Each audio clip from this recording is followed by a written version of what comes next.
Right, let's see what the portal leads to. Never mind, I seem to be moving like an idiot again, and I probably should have pushed the end of the previous clip up by a minute or two.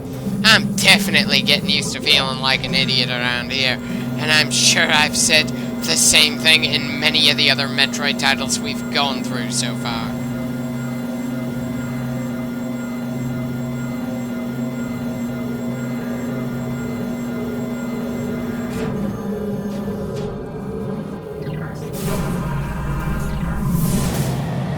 Right, this time we're through.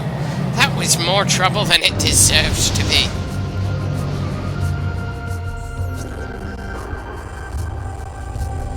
All that just to get around a super missile door. And there's another super missile door in the same hallway. I really hope that means there's a super missile boss soon enough. Have I mentioned that it's fairly obvious this game keeps coming up with various stalling tactics?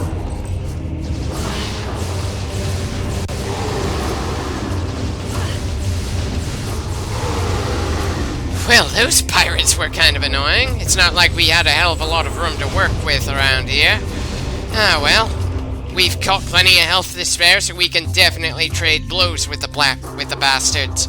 Even when they get possessed by the Ing.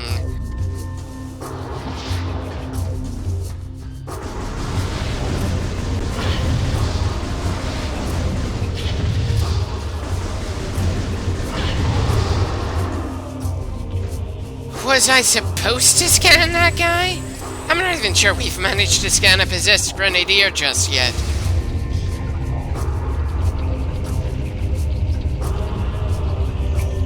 Right. No point even trying to get through that door right now.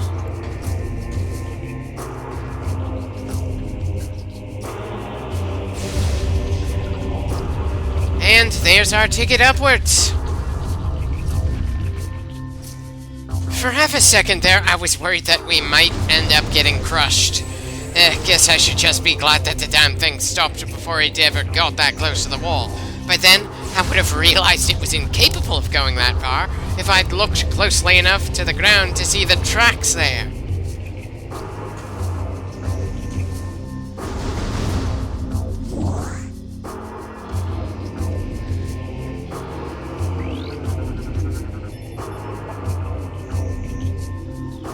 Of course, it's gonna remain in its current position. There's no reason for the player to actually want to move it back to its original position. For some reason, I was expecting the scanner to tell us why this civilization that can create trans-dimensional portals does the mundane thing of making rocks shift around so people can jump from point to point. I know, sci-fi stories in general don't tend to talk about things like that. Still, that's where my mind wandered at the moment, so it felt worth asking.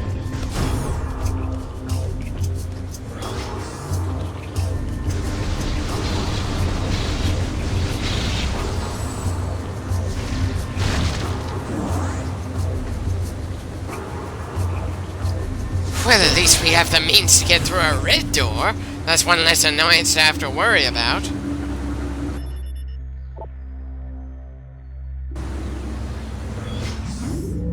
Onward and downward, then. Again, kind of hoping that the terrain is going to at least seem interesting to look at, but considering everything we've seen so far, I somehow doubt that.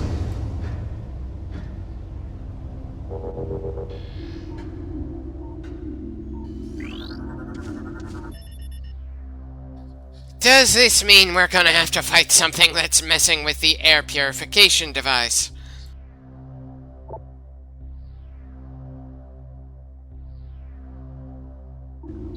Sorry, but we're not the repairman. We're here to kill monsters and apparently turn the lights back on in this world as a whole, not fix the outright machinery on the planet.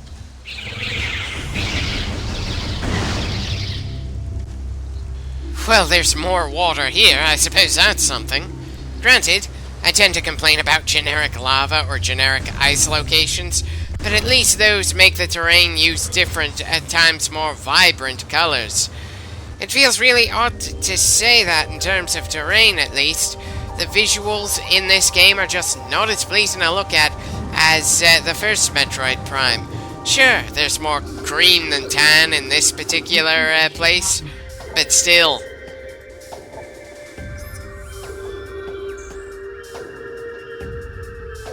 Darn shame. This guy went down without getting to fight back, but I suppose not everyone gets a heroic end, especially when your side is getting its ass handed to them.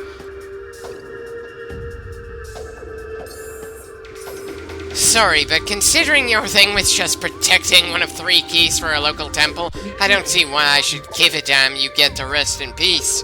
The very existence of the thing you were here to protect is just here for the sake of slowing us down as we try to save your planet.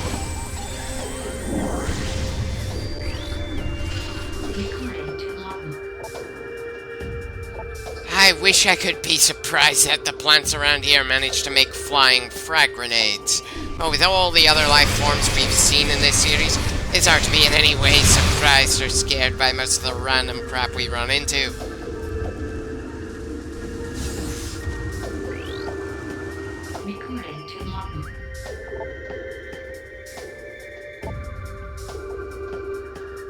Huh.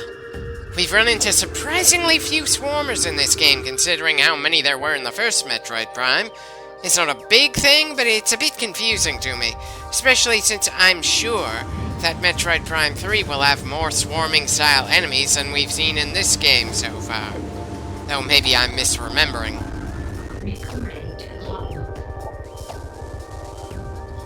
They've certainly got a good variety of things to store their materials in.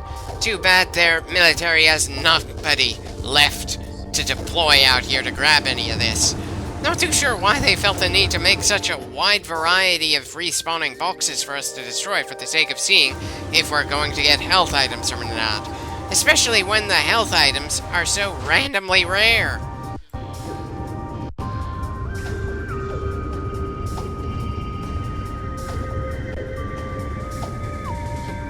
Not surprised that moving around underwater is a pain in the ass. I wonder how Dark Aether is going to try making moving around in the water even more annoying.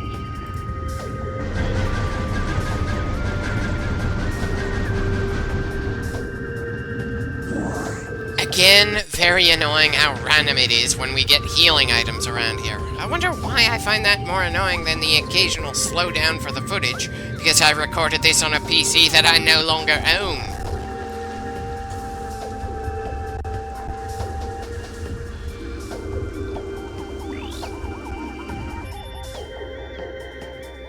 Wonder what we'll find first, the grapple beam or gravity suit.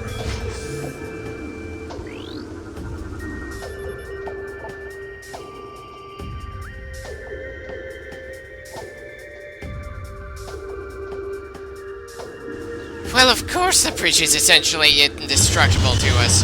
Unless specifically indicated otherwise, all the terrain is impossible to destroy no matter what we throw at it.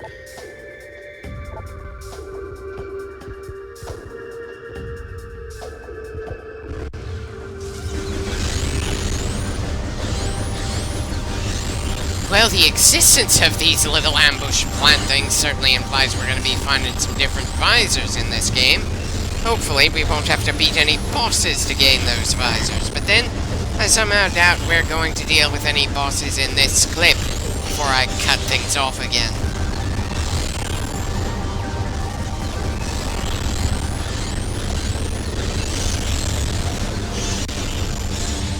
Well, those things weren't very dangerous, just annoyingly durable, while at the same time being invisible.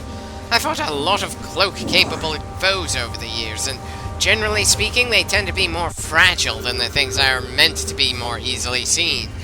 Though I suppose the ghosts from Wolverine Origins didn't really follow that rule. They could certainly take more hits than the standard grunts.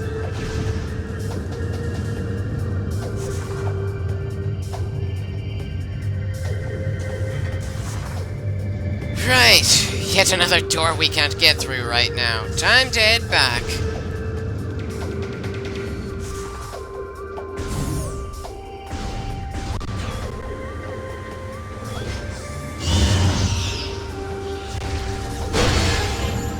Definitely should have gone after that missile door earlier. Not a big issue, but still.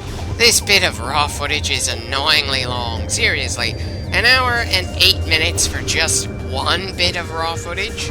Granted, a few of the save points were spaced out rather oddly in the previous Metroid Prime as well, but still.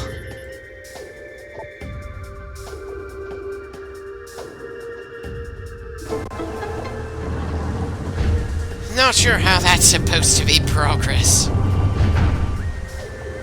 Ah, so it opens the other gate, giving us the option to go through a fresh door.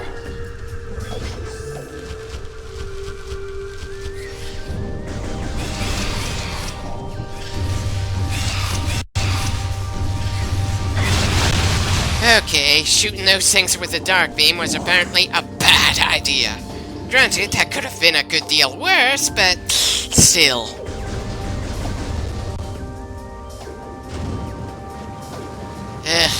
No healing items there. Apparently, I'm not even gonna bother trying to shoot down the other containers from up there.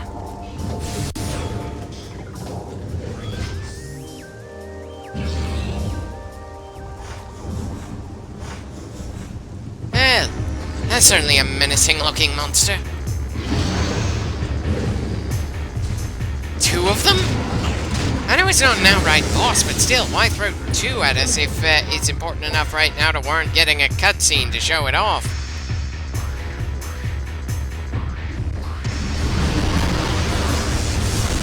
Weak in the rear, huh? We had a few very similar creatures like that in the previous game. In fact, I think it's the same damn body type.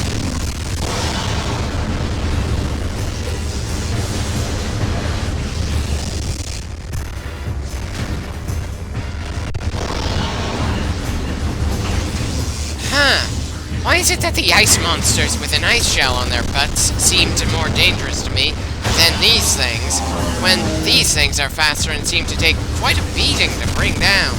Hell, they end up looking even more similar to the things from the first Metroid Prime once we blast the armored tail right off of them. Right, that's one down. That certainly felt like more effort than it was worth.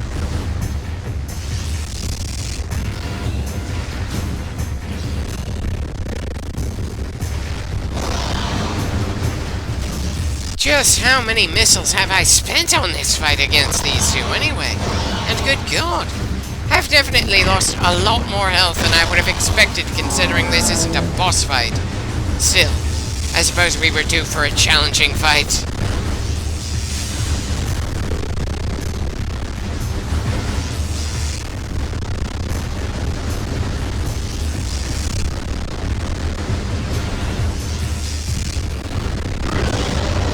And that does it for the second one. Considering the sheer amount of damage we took, I really feel like we should have gotten some kind of reward for taking both of those bastards down.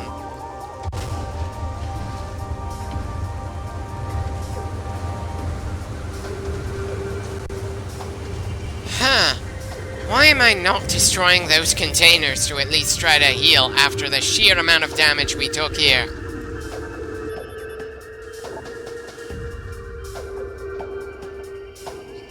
Right. Of course we need to go to the Dark World to activate this, because we need as many things to stall out the game as possible.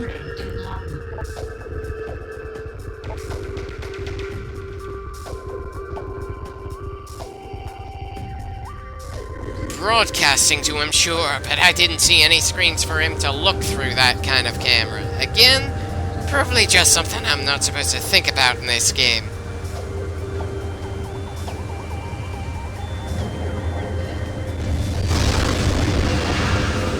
Right, onto the other world. Possibly not a great idea considering I'm this badly injured, but then the energy fields will do more for us to heal than searching for those annoyingly rare healing items.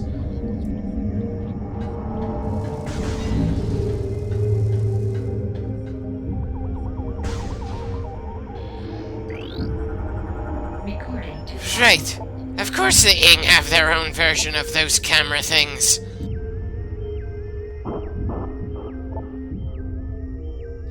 My mistake. Apparently UMOS is getting this intel as well as the stuff going on in the alternate version of this world.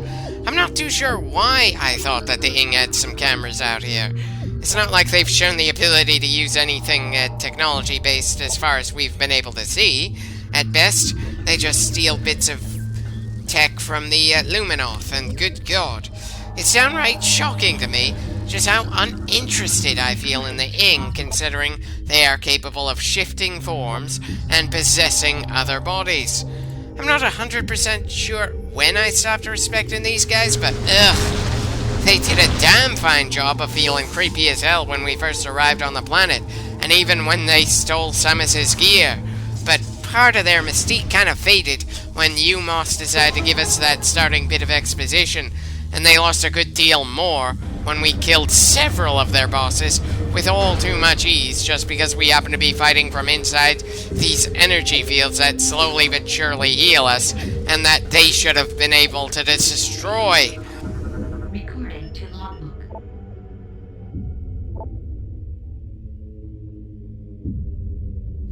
I have the feeling that we shouldn't bother doing much of anything to those plants right now, partly because I'm pretty sure we need to once again go through a portal if we want to get through a door.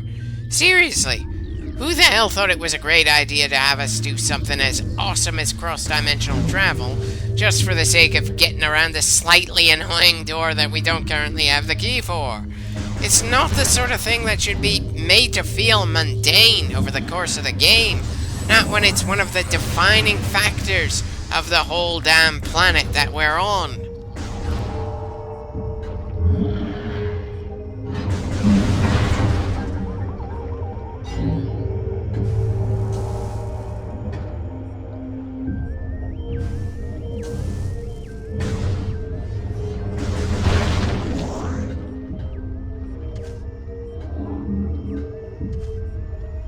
Why did I even jump back here when I damn well know I have no means of opening a yellow door right now?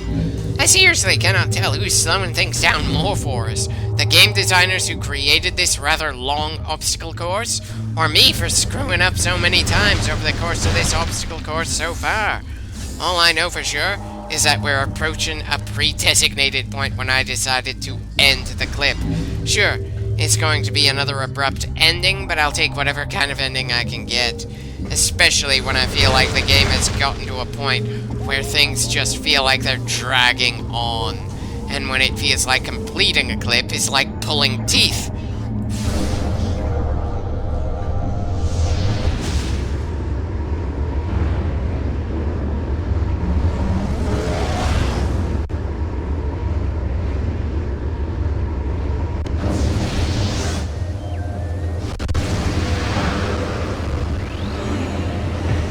Right, back to the normal world, and now that we've got pirates that can go invisible on us, before we have a visor that we can see them with, I'm very much sure that I should be feeling far more dread than exasperation right now. Yeah, I should definitely feel a lot more worried when they apparently can leave our plane of time and space just to make themselves a little more annoying to kill. But the execution just feels lacking to me, and I'm pretty sure that sums up my feelings for this game as a whole. I very distinctly remember this game feeling better than this from start to finish, but holy shit, I was not expecting it to feel this damn rushed and lackluster, especially considering the other Metroids we've gone through to get this far into the series. Sure, narratively speaking, it is better than the likes of Other M, but in terms of gameplay and pacing, it's a lot more excruciating than I remember Other M being. If and when I finally get through this mess, I am most definitely going to take a while before I finally get to Metroid Prime 3.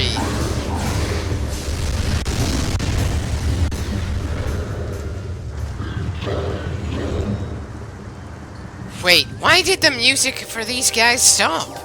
I don't think they're dead yet. It's one thing for me to end this clip abruptly, but I wasn't expecting them to end a fight in this clip so damn abruptly as well.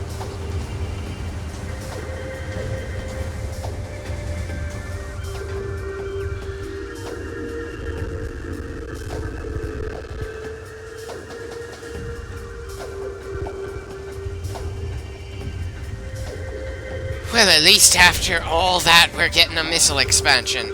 I'm not really looking forward to that kind of progress, but it's the only progress we seem to have at the moment. Now, why the hell am I stalling out going over there? Again, while the game has padded things out by quite a bit, my own pace going through it all isn't helping.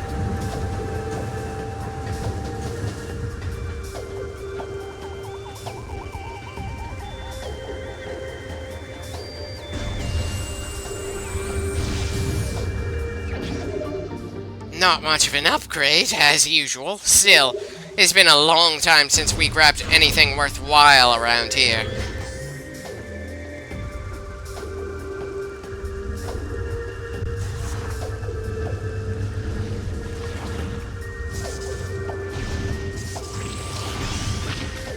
Well, that's certainly an interesting looking kind of monster for us to have to worry about. Though it's somehow harder for me to swallow this kind of monster than the things that crawl in the morph ball roller spaces. Wait, why the hell did I go backwards there? Just how punch drunk am I this far into the recording session?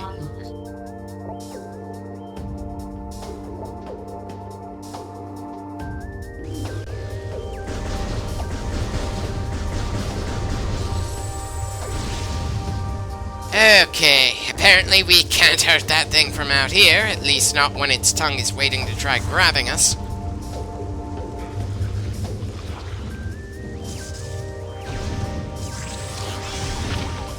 At least it's not too hard to avoid getting grabbed by that thing.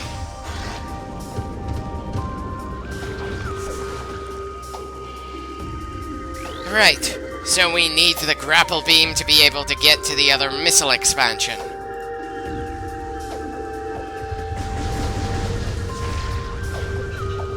Yeah, no way at all for us to hurt that kind of monster.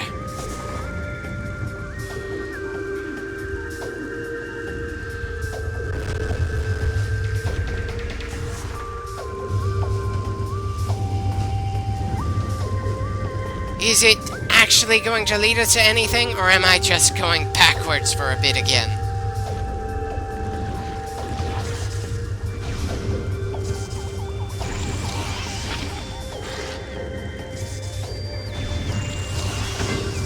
Grabbed by the thing not too long before I cut things off.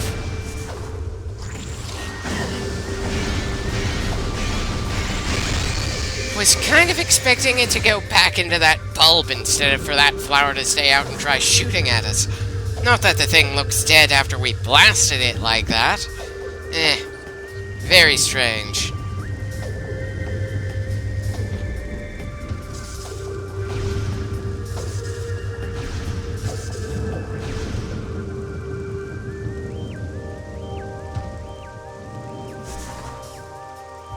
Right, so that was another waste of time as I came right back up from where I came with nothing gained on the way back up here.